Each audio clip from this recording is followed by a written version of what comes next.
Greetings, Internet. I'm here once again to recap The Walking Dead. This week's episode is entitled Inmates. Because obviously AMC wants to drive the point home that if you're picking up a hitchhiker, there's a good likelihood they're possibly an escaped inmate. It's good to know. Definitely.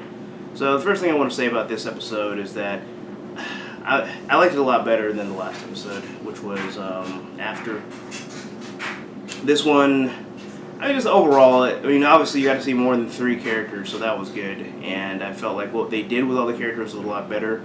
Ironically, Michonne, Carl, and Rick are probably 3 of my favorite characters in the show, and having them completely absent from this episode, and the fact that I still liked it as much as I did is a testament to how much more I liked this episode and how much better written it was. And that's not to say that I did not have problems with it, as you can obviously imagine. So anyway, start off with Beth. I just want to give a round of applause. Beth, you got to actually speak. Beth was actually somewhat of an important character in this episode. She got Daryl to get out of his pity party and come look for survivors. Granted, didn't quite go their way, but, they tried. I mean, Beth can only do so much, But obviously they go there. We see the remnants of a mutilated rabbit, which I'll touch on later. And then they find some mutilated bodies that have been killed by walkers, and walkers that are just feasting, and then Beth breaks down, then it's up to Daryl, to motivate her. So I think they're an interesting pairing. You don't really see them interact much prior in the series, so I'm kind of glad that they stuck those 2 together. And I'm interested to see, what's going to happen with the 2 of them. What I really liked was how the episode started with the voiceover with Beth, as she's, pretty much reading from her journal, and it's about, pretty much her feelings when they first got into the prison and how safe they were and how she finally felt hope. And then it's juxtapositioned with the way things are now, where, they're as unsafe as they've been since the beginning, and they're out in the woods, and, there's no structure, they're separated from everybody else, and everyone thinks everyone else is dead. So I thought it was a good way to start it, and I thought it was ironic how later on, I think towards the end of their chapter, Beth is burning pages from the journal for them to keep warm. I'm assuming they were blank pages, because she seems like she actually still wants to keep that journal. But it's kind of ironic though as well. It's just like, well, this doesn't apply anymore. We're kind of screwed. So that's their story. I enjoyed that aspect of it. Daryl does his thing, kills some walkers with some arrows, and Beth actually has a speaking role, which I really thought that she was gonna die, because that seems to be the way The Walking Dead is. Like, oh no, she's getting too relevant. She's getting to talk. She's gonna die.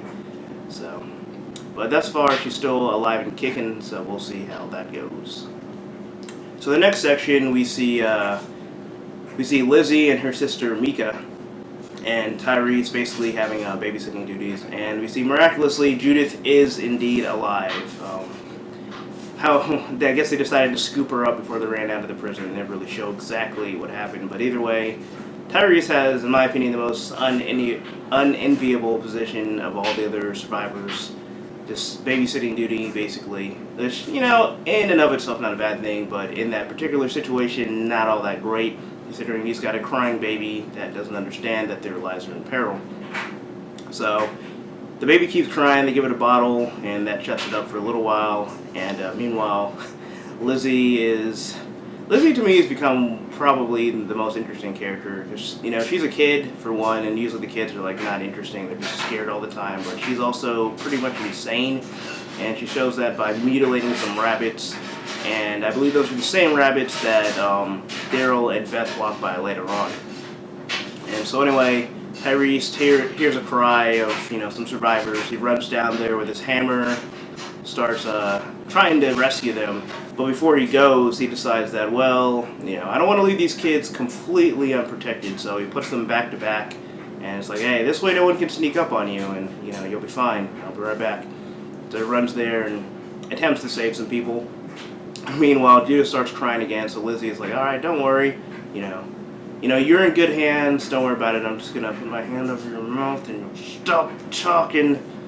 And so it's just further proof that Lizzie is kind of a psychopath. And meanwhile, Mika sees some zombies, and Lizzie can't be bothered because obviously she's got her hands full. That was a joke.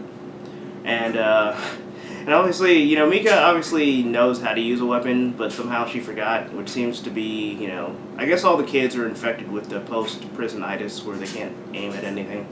But apparently she also doesn't know that you don't need 5 fingers to pull the trigger, which is probably why her shot was so far off. Granted, I understand that she was scared, but I would imagine seeing 2 or 3 walkers wouldn't be nearly as scary as a tank and gunshots flying over your head. But either way, Carol miraculously saves the day, and she appears. You don't actually see her save them. You just see her teleported to where Tyreese is, because she was there in a matter of seconds. But he's still in the middle of fighting these guys off, and I know they weren't that far away, but it still seemed really weird the way the editing was, where she disappears, and it's like, hey, it's Carol, she's back, yay! And, you know, basically Tyreese questions her, like, hey, how'd you get here? You know, I thought I saw the last of you. And she's like, oh, yeah, showed up at the end of the governor's attack. I kind of saw the aftermath. So you guys running into the woods, you know, I had to protect my surrogate children, so I ran after you guys. So it kind of brings up the question if she's being completely honest, because that would suggest that after Rick excommunicated her, she just came right back. Maybe she just took the long way home. But either way, you know, I'm glad to have Carol back. She's another interesting character. And I love how they decided to pair her up with Tyreese, where it's like, of all the people she couldn't end up with, well, I guess Rick also would have made some tension, but her being there with Tyreese and Lizzie, who's the most likely culprit of the murder of Tyreese's would-be girlfriend. So I thought that part was good. I thought that was kind of ironic that Tyreese just had like no hope in hell of helping those people. It's like, I really thought at least one of them was going to survive, but I guess they were just there for a plot point. So the guy that gets bit in the neck, and he's just like, you know, before I die, let me tell you about this great opportunity where, you know, you can get some salvation. So he tells them that if you follow the railroad tracks, you'll be taken to a place that's safe, quote unquote. They don't really elaborate more, and they don't bother to actually question him, like, hey, how do you know about this place? How do you know it's actually safe? Is this a pipe dream? And they're just like, oh, okay, that sounds good. And they just leave him for dead. But I think it's interesting because, I mean, they've been really big on mercy killing people.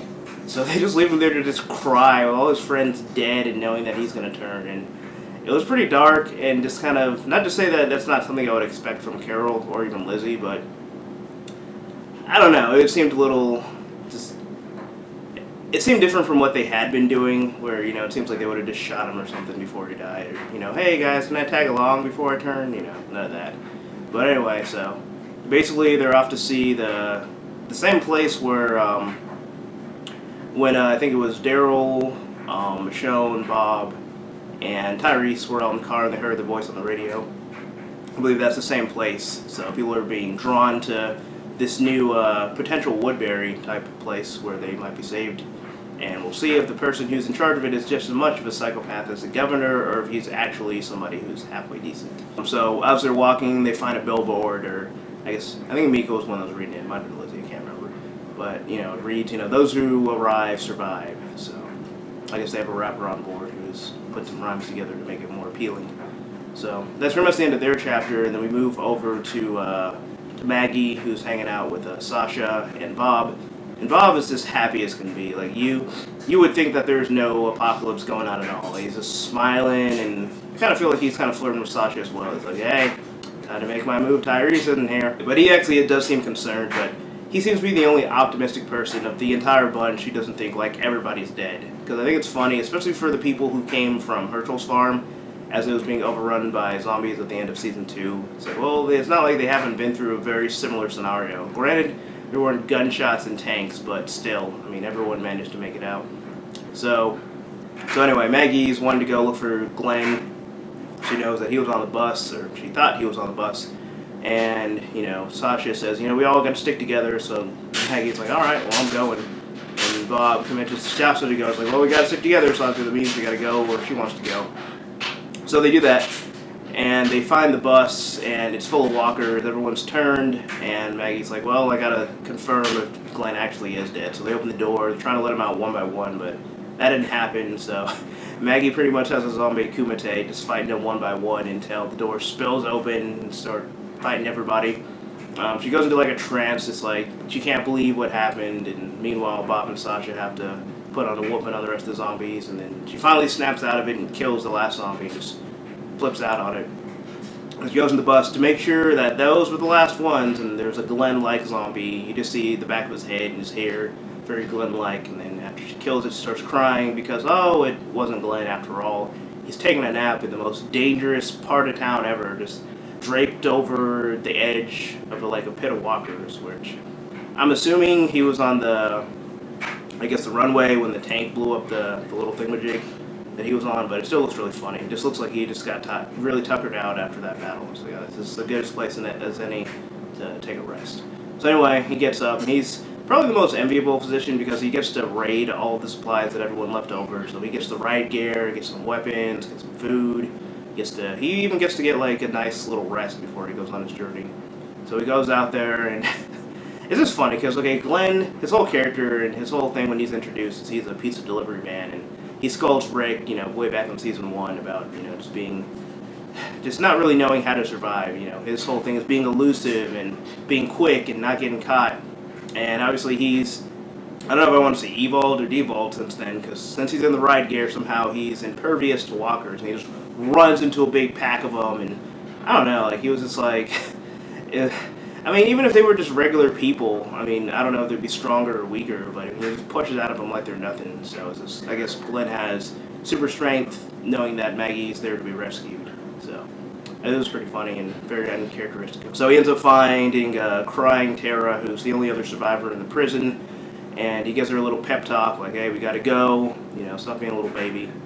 And in the midst of this, he creates a distraction. He gets a Molotov cocktail. Obviously, the alcohol was likely left over from Bob, because Bob's that type of guy. And I feel like he wasted it just to create a distraction when he just as easily could have thrown it in this huge group of walkers and made a barbecue out of it. But he doesn't, so they run out of there, and then they have a little talk. And he's like, hey, do you see anybody else survive? And she's like, no, I wasn't really looking. I was busy running away from a grenade.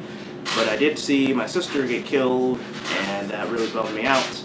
And also bummed me out that Herschel died, and that bummed everybody out. If you didn't get bummed out by Herschel dying, then you suck. That's all I have to say. So anyway, he gives her not really even a pep talk, just scolds her hey, you suck, but hey, you need to help me because I need your help. I don't want it. I wouldn't take it otherwise. And really, I think his anger is a little misplaced. Sure, she was with the group that was with the governor, but she didn't do anything.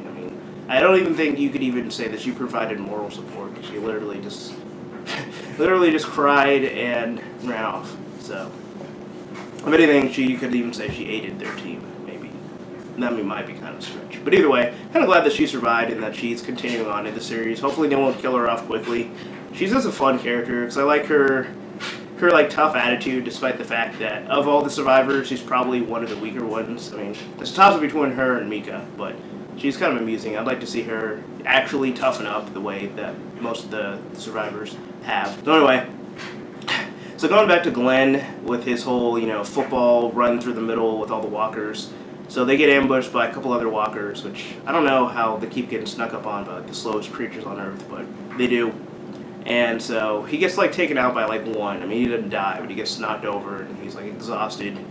And it's just okay, so you took on over a dozen, and now just one just is too much for you, but whatever. I guess maybe because he took his helmet off and just trying to get that extra face time, that was that helmet was the source of his power, and now he's regular human strength.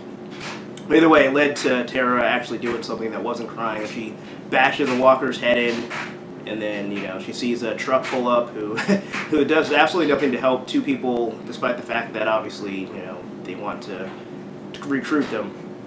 But anyway, so she's hey, you enjoy the show, assholes? Which apparently they did, because all of them stepped out of the vehicle. I don't know if they just left the engine running or someone was actually driving, but they all stepped out and they're sitting there posing, and it was kind of funny, because it's just obviously we know they're important, they're new characters, but it felt like they went out of their way to show it. They really didn't need to stop and do a Justice League pose.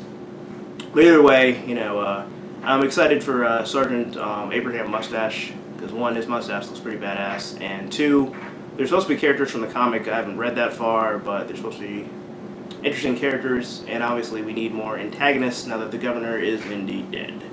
So, all in all, I enjoyed this episode. It was good. Still a little bit slow, but all the pieces are coming together, and everyone seems to be kind of getting drawn more or less to the same spot. At least, about a handful of them. We'll see how they all connect and interconnect.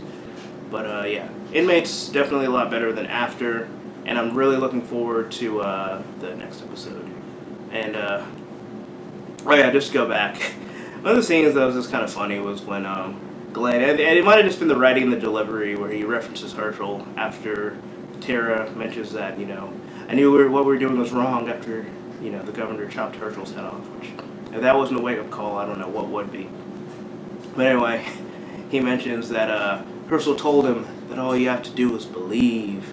So I'm gonna take that and apply that to the show, and I believe that the show will start to get written a little bit better, and not have so many inconsistencies.